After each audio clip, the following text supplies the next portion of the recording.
could we take a look at Genesis chapter 3 and explore what happens and what that teaches us today? So what would you like us to note first of all? It's like you said, you wish that you could stay in this idyllic world, right? But you start off the very beginning of the chapter, the serpent was more crafty than all of the other animals that God had made. And it's very interesting. It's playing on the word from the end of chapter 2, which is naked. They were naked and not ashamed. And the serpent is crafty. And the word sounds almost identical in Hebrew. It's very similar. Mm-hmm. So it's this, yes, there's good aspects happening with this vulnerability between Adam and Eve, but the serpent, and of course we understand Satan working behind this serpent and through this serpent to tempt Adam and Eve to turn away from God, and of course speaks to the woman, and she has a misunderstanding, at least a little bit, right? She thinks that she cannot even touch the tree, and so the serpent, I think, plays on this, and then she, of course, wants to be like God in ways that God has told them not to do, and so she falls and she sins. And then she gives the fruit to her husband, and he also eats and falls and sins. And so both of them choose to turn away from God rather than standing firm on God's commandments that he's asked them to do. So in their relationship with each other, in a way, I think this is significant. It can either be positive, right? We can be this Ezer helper that God wants us to be towards each other, or we can drag each other down. And this is really what they do to each other. They tempt and almost encourage each other in sin. You know, it says in chapter 3, verse 6, at the very end, she gave some to her husband who was with her, and he ate. And so some have noted, well, maybe they were even together at the tree, but I think this is more like in the sense of attitude, mind. They both wanted to be like God. They're both choosing to go down the road of sin together. So they're with each other in bad purpose, just like they were with each other in good purpose. So we have a choice in our relationships. Are we going to lift each other up or tear each other down? Well, you've said something very important there about we need to choose friends, not just marriage partners, but friends who will bring the best out of us and help us develop our characters, help us grow and to be the best persons we can be. Bill, I'm going to put a tough question out to you, because I'm going to ask you to think of the mind of the devil for a moment, but I know that's totally foreign for you. But it strikes me, it stuns me every time that the first set of temptations, the first temptation he brings is about relationships. Mm-hmm. He's not tempting about Sabbath breaking or the state of the dead, which there were no dead yet. So he doesn't bring a theological primarily temptation. It's a relational one. What do you think that says about the importance of relationships in God's eyes and the devil's eyes? Well, from Genesis 1 and 2, we see the beauty of God reflected in relationship, the wholeness of God in his creation order, the image of God reflected as man and woman come together. You know, he created them to both together reflect in that relationship the fullness of the beauty of who God is and what he's all about and his purpose and love. And so that relationship, when it's in harmony, is a beautiful reflection of God's character and of who God is. But the breaking of that relationship is the place where that reflection of God becomes marred in its example as parents, of course, are raising children, as society interacts. That fracture in the relationship no longer then reveals the beauty of God's character in its fullness. And so I see that as being a very major reason why Satan wants to attack the family, wants to attack the home, the relationship, because then he's marring the beautiful witness of God in our world.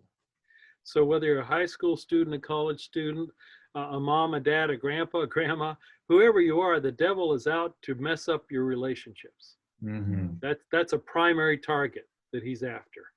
Yeah. Okay, so what are some of the symptoms of this destruction? How do we start seeing the crumbling of God's ideal here in the text? As we think about, okay, they've been tempted, they've eaten of the fruit, and then it says the eyes were both open. Isn't that pretty good? Now they can see things clearly. Is that what it means? Yeah, well, I mean, they knew they were naked. So one might say, okay, well, they already knew they were naked in chapter 2 at the end of verse 25. But again, this is yet another word for naked. So the nakedness in chapter 2 is this nakedness of soul and heart and vulnerability, and it implies simply that they were clothed in a different way than normal clothes. But here it's this nakedness of being exposed, of being guilty, of being it's a bad kind of naked. It's like everything you would not want to be. And so they and you can see clearly that they realize it's bad because they sew fig leaves and they make themselves clothes, and so they're trying to cover them up themselves in some way. And then they hear God coming and they hide. And so this to me is really significant. They hide, and then when God starts asking questions, they start blaming each other. And so this notion of hiding and isolating from God, who had been their closest relationship, and also of this isolation and nakedness and shame, and then blaming each other, those are just the beginnings of all of the dysfunction that comes from families. And I think, Bill, I know you have a lot of good thoughts on this. Yeah, I was going to ask you, Bill, as a missiologist, this idea of hiding, this idea of shame, it's very much a part of our human nature, and many human cultures, all cultures have elements of shame and guilt that we see right here in this text. Yeah, that's right. That's right. And so both from the mission perspective, whether we're in guilt cultures or shame cultures, or based cultures, or even in our own homes, our own families, which each family carries a little bit different culture than really any other family, and some of these tendencies can be more prevalent. And yeah, with the breaking and the crumbling of that relationship between Adam and Eve in Genesis 3, the wedge that Satan has put there through the transgression, through sin, we see that not only is there a separation, of course, between them and God, they go and hide, they isolate, but there's now a separating from each other through the blame game. And it's like, hey, no, this person did it. Well, no, this person did it. And there's a lack of responsibility in their own lives. And it's really, you don't have to go very far in the book of Genesis to see how this continues to play out. You turn, well, depending on the Bible, you may turn the next page, or just maybe later on the page. Genesis chapter 4, you've got Cain and Abel right there, and you see how in their brotherly relationship, things come to a point where we see that brokenness very prevalent. The first murder, happening, Cain murdering his brother, that brokenness in the family and the relationships. It didn't take very long for it to descend into murder. And then it's not long after that God has to say in Genesis chapter 6, it's like, hey, what happened to my earth? What happened to the creation that I made? Like, where did they go? And so that brokenness becomes perpetuated, and really it's best classified a cycle of dysfunction, the cycle of dysfunction from parents to kids. Kids grow up, become parents, and they pass it on, and it just becomes this ever downward cycle. Now, this aspect of guilt and shame and hiding, they tried to do something about that, didn't they? And could either of you talk about how in our society today we still hide, we still have guilt, we still have shame, and we figure out ways to try to solve it. They sewed fig leaves, or they tried to make themselves coverings. We do that when the family has a cycle of dysfunction. when a person has a repeatedly broken relationships. We see the same things going on in our society. Can you think of some ways that that maybe happens among human beings today? Because I think, as you're suggesting, one of the first points is to realize that, you know, I mean, I love my parents. I had a wonderful family growing up, still do have a wonderful family. They passed away. But, you know, you have to recognize there are some things about our family that weren't perfect. I don't know anyone who grew up in the perfect home. That's not an easy thing to always accept, right? Especially when you want to believe your parents were perfect or were ideal. So there's this brokenness you're talking about. How does that get translated into our world today? That's a really great question. The contemporary application, as reflecting on that, of course, when we grow up in our families of origin, generally what happens there we think is just being normal until we eventually become adults, and then we start our own adult journey of understanding our own lives, and we start seeing, wait a second, nah, that wasn't really quite right. What was all that about? And then we begin that journey of discovery. And if a family is healthy enough, they'll be able to help a child in that discovery sooner and to come to terms with that, and then to grow in a healthy direction. But for dysfunctional families, you know, that brokenness we think of as normal when we're growing up, but when we become adults, it really becomes clear in our relationships how that dysfunction becomes expressed, whether it may be some, you know, some call it a love addiction, or sometimes it can turn into a sex addiction or porn addiction because there's a lack of relationship in the home. So a longing for that becomes created through pseudo relationships through the computer or other people in a way that replaces what really our heart is longing for, or other addictions of other natures, you know, could also be very workaholism, perfectionism. Yeah. All of the perfectionism might go along with the sewing the fig leaves. You're trying to make yourself look good, right? Yeah. Even though you're messed up inside. And but I think even like what you were saying, Bill, this relational aspect becomes so crucial even in the next few chapters leading up to the flood. So you've got the first example of polygamy in the next chapter. And then right before the flood happens, you have the sons of God, the followers of God, seeing the daughters of men and taking whoever they wanted because they were beautiful. And this is the exact same 3 words that Eve does. She sees the fruit, that it's beautiful, and she takes it. And so it's like the implication is that this is leading to relational ruin, because this is what then people are doing in all other aspects. They're taking whatever they want because it looks beautiful and or is pleasing to the eye. And so we try to cover up our brokenness and pain by turning to other relationships that are not good and healthy. Yeah, they're coping. They become coping mechanisms. Coping mechanisms, yeah. And you know, I can't help but be drawn to think about God in this whole story. We tend to focus on Adam and Eve, but God knows what has happened, and He comes to walk, to stroll, to be with them again as usual, and they're not there where they usually are. And He comes with some questions, not to attack, but to give them an opportunity to confess and repent. But what a broken-hearted God we see coming here. And I think that's something that every time, you know, there's an affair, every time there's a porn addiction, every time there's something dysfunctional, abusive relationship, the one who suffered the most is in the picture as well. We can't just think of Adam and Eve and what it did to each other. It broke the heart of God. That's right. And as He comes, He asks these questions that are revelatory questions, aren't they? You know, why are you hiding? And because I was afraid. You know, well, why were you afraid? I was naked. You know, He's so kind. I think the way we see God here tells us something about how He deals with my stumblings, my weaknesses, my addictions, my sin, whatever it might be. He comes in this non-accusing, but very much, we've got to deal with this. It's an intervention, God coming, isn't it?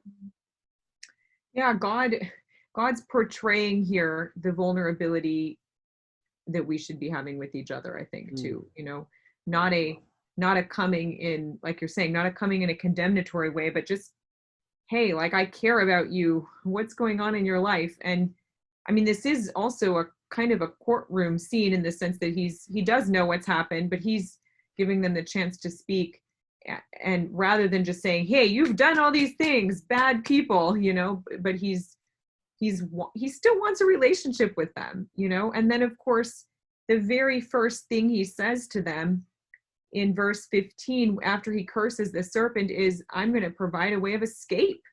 I'm going to provide this seed that's going to come, this offspring of the woman someday. Out of all of these many offsprings, there's going to be one who's going to crush the serpent. So even though this sin has led to this dysfunction, this pain, this brokenness, like that, this is not the end. There's going to be this one person who will come, so much so that it seems to indicate that Eve in chapter 4, when she has Cain, she thinks this is the one. And she says, I've gotten the one, you know, but then of course he's not the one. But, you know, she gets it, I think. They understand, even though they have really messed up, destroyed everything, but God is not giving up on them. And how we can then say, how can we reflect this in our relationships with other people, even when people have really screwed up and hurt us? Can we show this same forgiveness, this love, this compassion, this desire for restoration? Yeah, go ahead, Bill. Oh, and I think, you know, you just continue on a few more chapters in the book of Genesis. You come to the life of Abraham, the story of Abraham. Then you got Isaac, and you got Ishmael and all the mess. Ishmael, and you got Jacob and Esau. You know, the list goes on. And in the midst of the brokenness of humanity, and even the brokenness of his chosen people, yet God is able to bring something beautiful out of that. And ultimately, then we get to Jesus. And I love the picture of thinking about Jesus. Jesus grew up in a dysfunctional family. I mean, being told, hey, you know, your dad, you know, wasn't really your dad, you know, like, what was that all about? And then growing up with that teasing, and yet Jesus loved his family in a very beautiful way. And we see then you know, his mom and brothers and family come along afterwards. It's amazing, isn't it, that the devil's attack is on relationships to start with, okay? And he starts destroying family. But God's solution comes within a family. It's a child born into a family. He takes the very thing the devil's tried to destroy and saying, out of that will grow the Messiah. The one who will be the savior for my people. That's just amazing about God. Now, can we spend a little bit of time talking about what God says to them in the second part of chapter 3? God says to this, first he speaks to the serpent and he says, you're going to crawl on your belly and eat the dust. And then in verse 15, that beautiful promise that we'll want to come back to, I'll put enmity between you and the woman and so forth. You've already mentioned that. And then verse 16, he says to the woman, I will greatly multiply your pain in childbirth, and in pain you will bring forth children, and your desire will be for your husband. He'll rule over you. And to Adam, he says, you have listened to the voice, because you've listened to the voice of your wife and have eaten of the tree, which I commanded you, you shall not eat of it. And cursed is the ground because of you.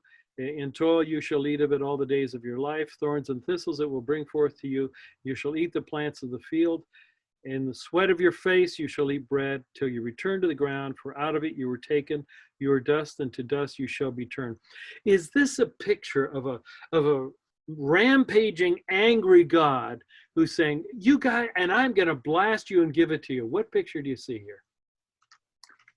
I don't think so. I think it's very different. And it's actually very interesting because it goes in backwards order. So it goes in a kind of a chiastic order. So God talks to Adam first, he curses Adam last, talks to Eve, curses Eve, talks to serpent, you know, curses serpent, or serpent is mentioned, curses serpent. So, and I think that's very significant because that very center part is the key that I think helps us unlock the rest. So the serpent is cursed, but God brings out of that this promise, like we've already talked about, and he puts enmity between us and the serpent, which is powerful, right? I mean, we don't have enmity naturally. We naturally want to follow the serpent, but So then I think that provides the key to help understand the rest. These are not intended for in a vindictive sense, and yet they are punishments. I mean, there are Okay, consequences. I just want to make sure we catch what you just said.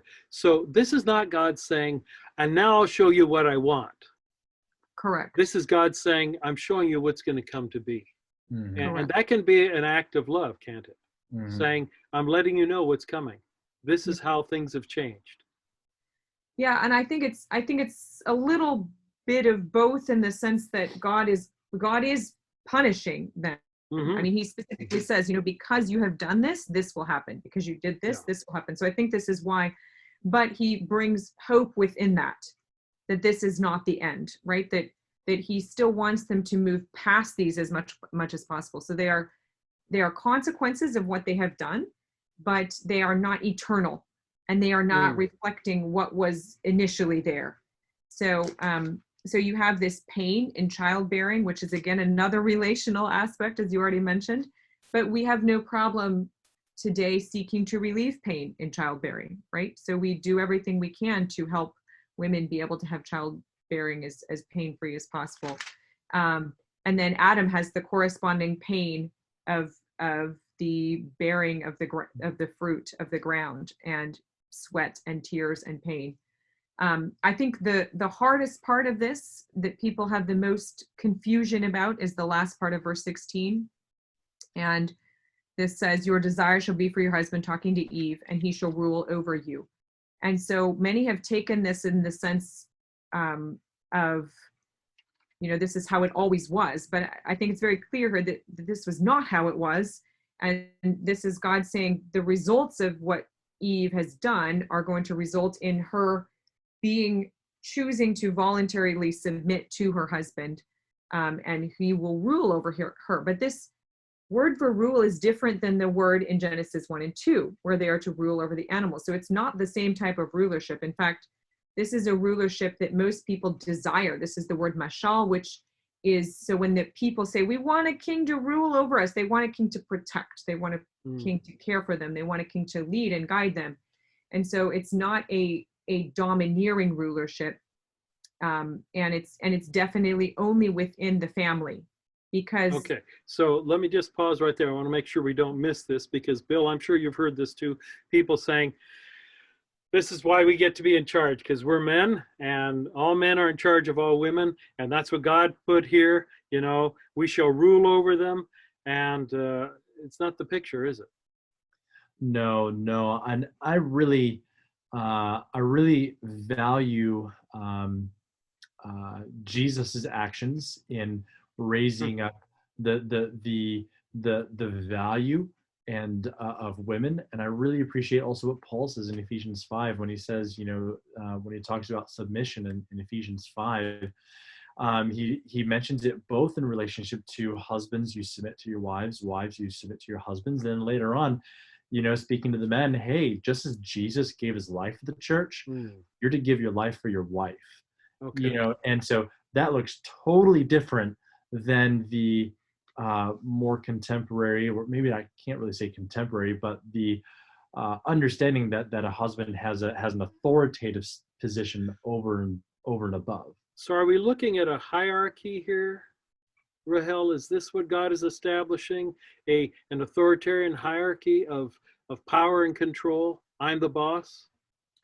No, I don't think so. And I want to reiterate too, it's not outside of the we'd be in trouble, because it says your desire shall be for your husband, which would imply then that the woman should desire all men if this was outside of the family. So it's got to be just within the husband-wife relationship here. So it's not talking, I mean, you have many women leaders all through the rest of the Bible, so it's not that women were to always be subordinate to men, but I do believe there is an element of God saying within a family, because Eve sinned first, and there are consequences for that. So I think it might have been the other way around if Adam had sinned first. Who knows? But we can never know that. But God specifically mentions that because she listened to the voice of the serpent. Therefore, she is the one who is to voluntarily submit to the rulership of her husband within the home.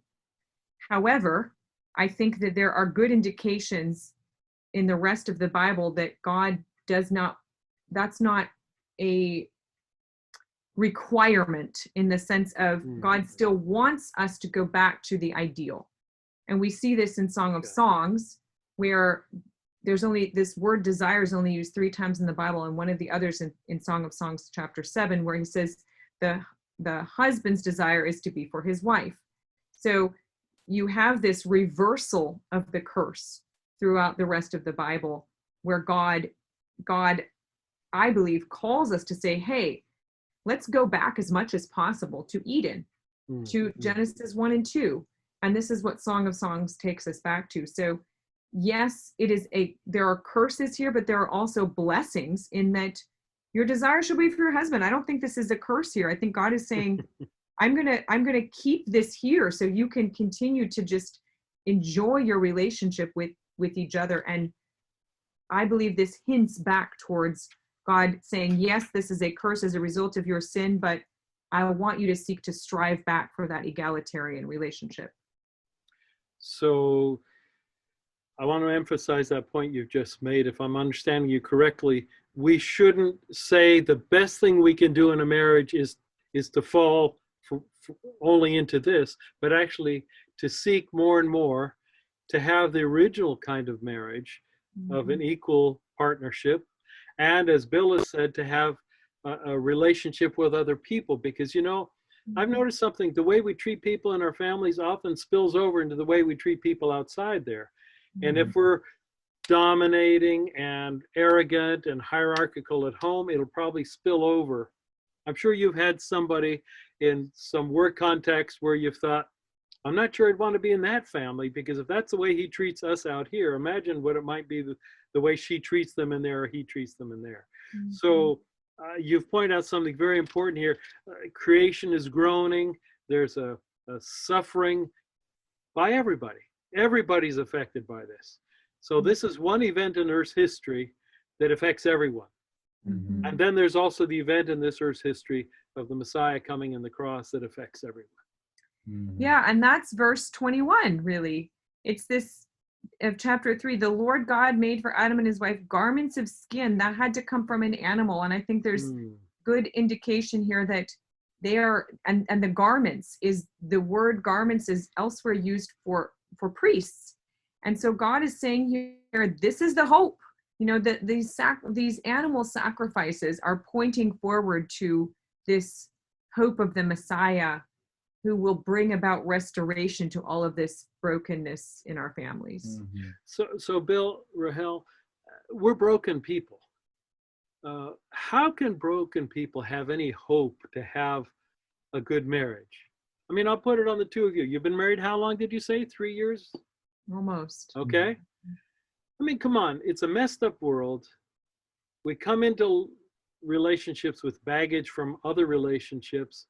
What hope is there? Should we just say, forget it? I'm never going to find any possibility of a joyful life partner and a joyful, you read those things, marriage should be a little bit of heaven. Is that possible? Is that really possible? We're wounded in community, and we find healing in community. And that's really... that's rich. Can you say that again? Yes. We are wounded in community, yet we find healing in community. So let me translate that now. So if I think I'm getting it right, we're wounded in our relationships, but we find healing through the right relationships. Is that where you're going? Right. Exactly. Great.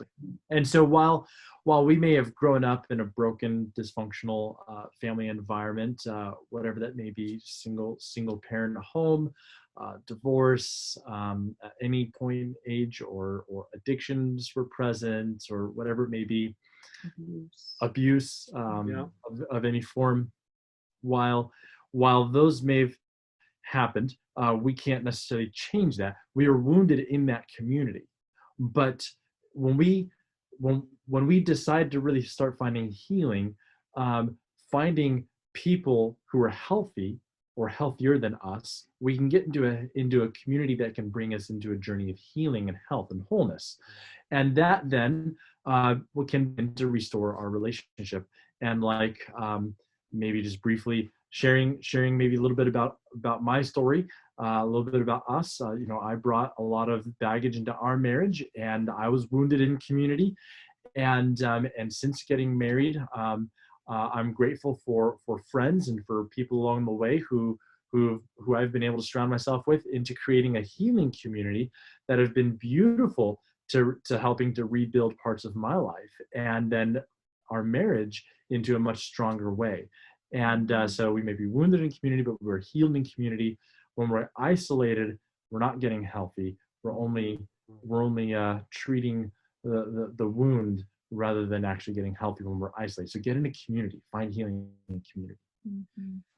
So it can be better together. Yeah. Mm-hmm.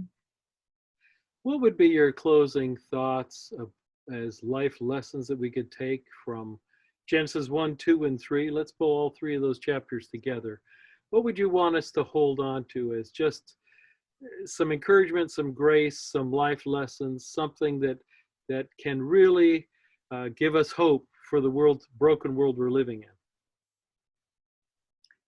I think for me, it would be this idea of grace that you mentioned just there, is that God shows immense grace to us. I mean, he creates us, he is gracious to us in our sin, and he provides restoration and healing. And so it's easy to focus on the negative things and the challenges, and I think sometimes that's good to do, right? We need to work through them, we need to deal with them, heal them, process them. But if we can focus on where we are, we're all at the foot of the cross together. We're all broken people together in front of Jesus. And so how can we be those agents of healing, both within our families and within our friends and within our communities? I think God has called us to both be healed and to help heal. Sin, disorder, and dysfunction is here. It's here until Jesus comes again. But we don't have to wait until Jesus comes to begin experiencing the beauty of God's recreation in our brokenness and what he can make beautiful out of the ashes and the brokenness of our lives.